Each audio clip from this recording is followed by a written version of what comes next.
Tor is one of the best tools for remaining anonymous online, but it's not a magic bullet for online privacy or anonymity in any way. Several people have already been unmasked on the Tor network and even arrested in cases where they were using the Tor network to hide illegal activity. So today we're going to take a look at some of those cases in this video.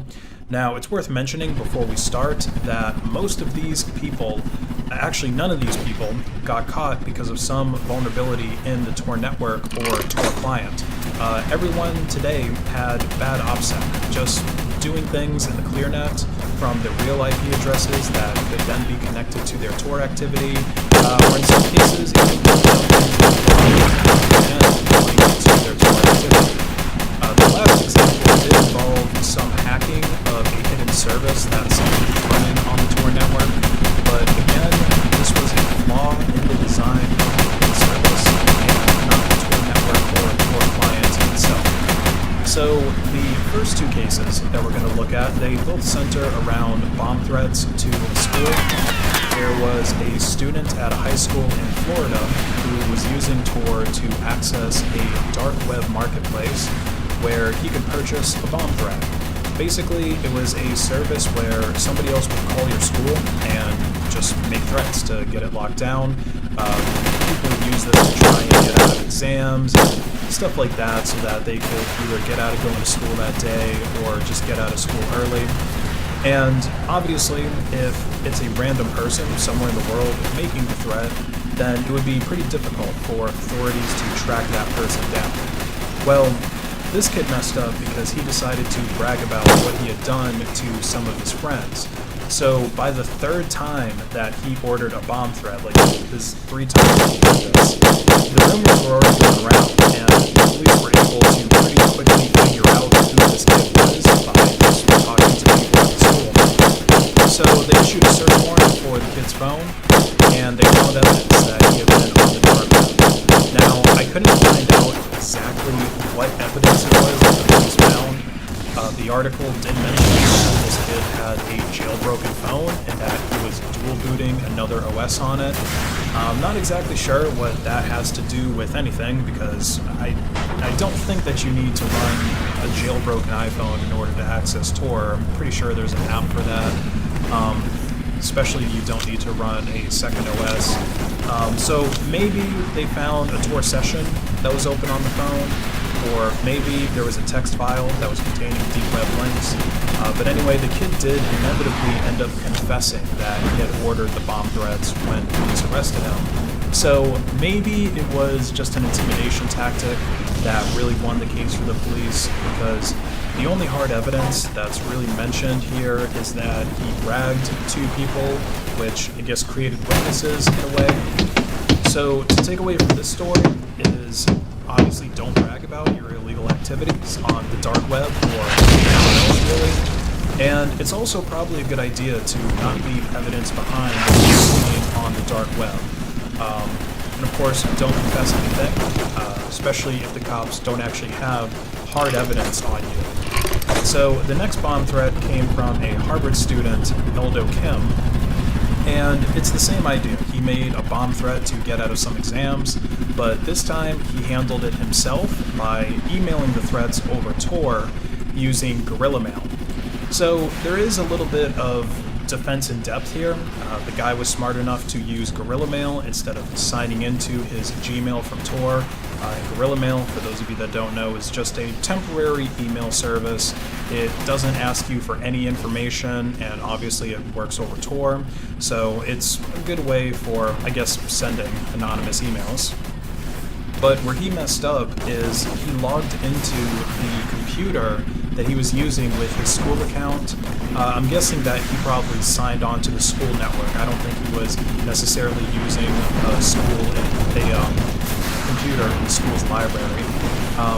But of course, if his account is administered through the school, or the network is obviously administered through the school, they can keep track of the stuff that you're doing, like what applications are communicating over the network. And at that time this bomb threat was made, he was the only one on the school that was using Tor. So Yeah, this was enough evidence to get him arrested, and he admitted to making the threats when questioned by police. So again, don't admit to anything. He might have had some plausible deniability in this case. Like, if the schools only knew that he was connected to the Tor network and nothing else, like they didn't know that he was on Willmail, and actually have screenshots of the computer or screen recordings or anything like that, he could have argued that the bomb threat came from somewhere else in the world, literally anywhere in the world, and so the Tor network is getting entities that was on there at the same time. And this was enough to get him arrested. He admitted to making threats, so if he just didn't back and confessed, he may have gotten away with it.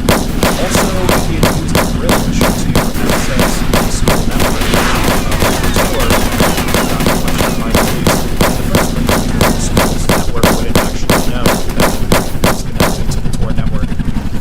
Next is Hector Monsegur, aka Sabu, a pretty well-known hacker and founder of LulzSec.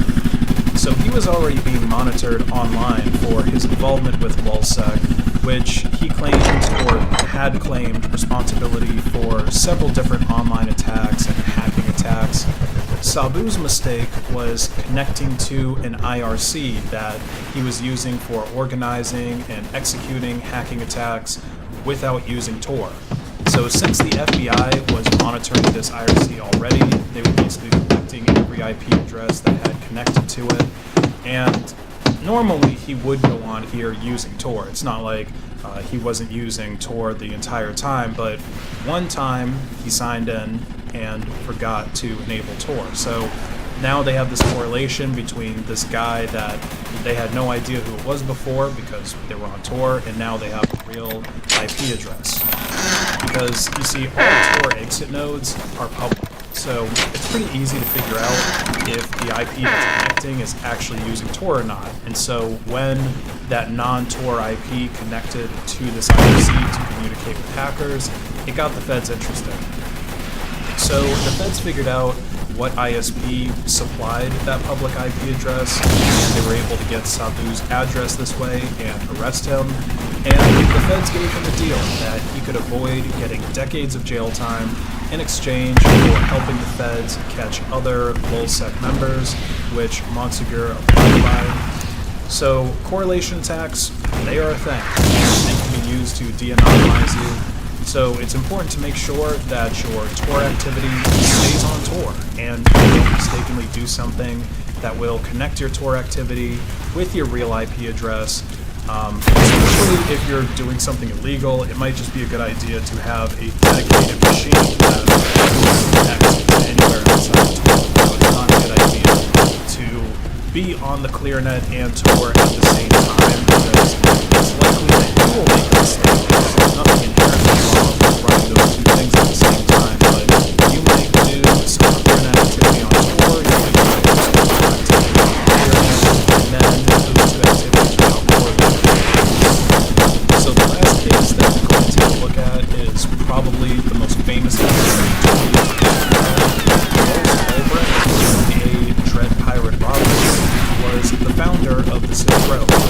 There were a lot of Pirate Roberts made with his OPSEC, and most of them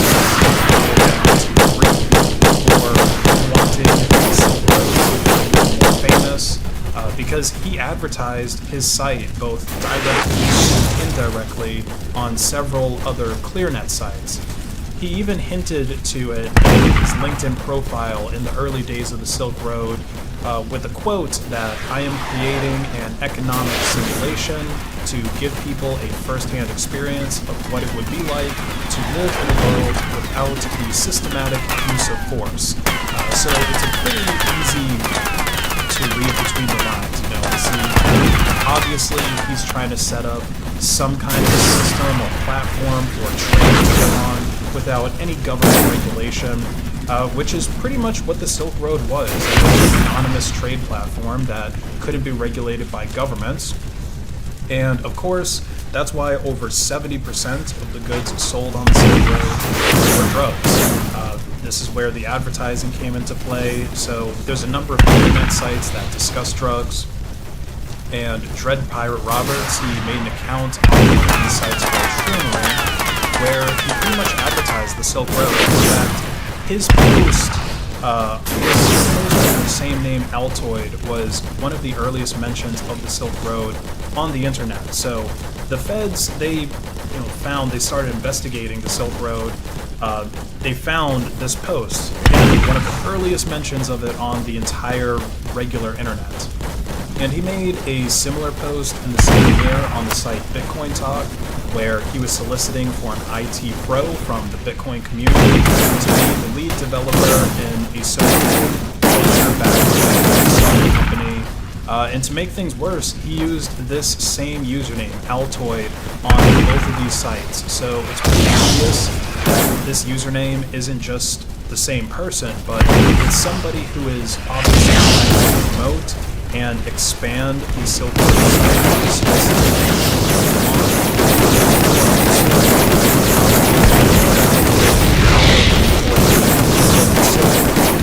And he even mentioned the Silk Road when he was found by U.S. Customs in San Francisco, when they found that Ulbricht had ordered a bunch of things for himself. So his excuse for, I guess, trying to get out of the customs agent that, anybody can just make ID on the Silk Road, maybe it's some kind of a prank that was pulling on him. So this customs agent, they hadn't even heard of the Silk Road at this time. Again, this was a super big thing back around 2011 when all of this wasn't well known like it is today.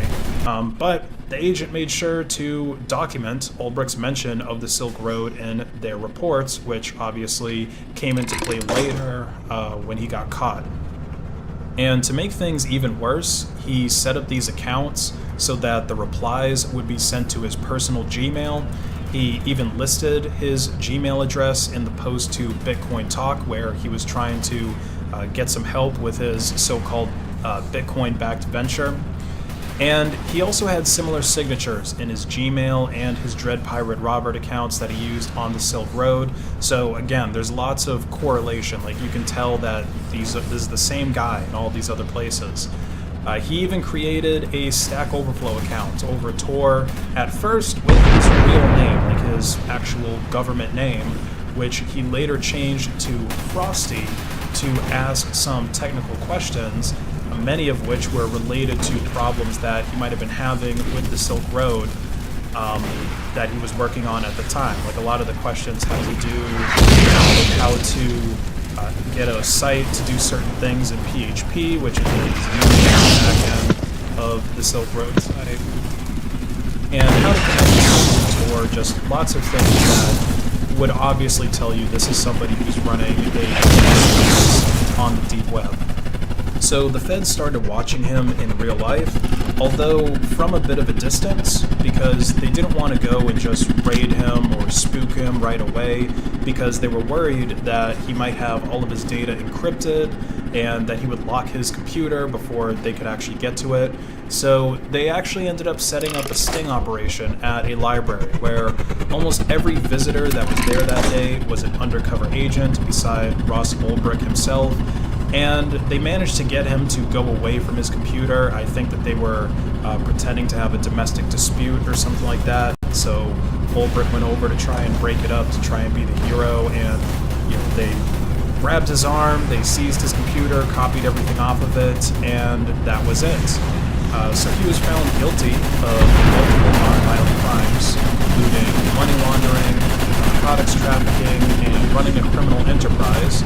And all of this got him 2 life sentences plus 40 years with no possibility of parole. So there's a lot of problems here. Don't reuse accounts on Tor. Use a password manager or some other solution to have passwords. And also, don't go around promoting your illegal enterprises yourself. This really wasn't even a necessary thing, in my opinion, because the Silk Road was by far one of the most active sites on the deep web, and it had revenue that today would have been worth billions of dollars in Bitcoin. I mean, this guy was basically like a modern-day Pablo Escobar, just on the internet instead of really dealing with real life and doing a whole lot of gangster stuff in real life. So again, Tor is not a magic bullet for privacy. You still need to conduct good OPSEC to avoid detection.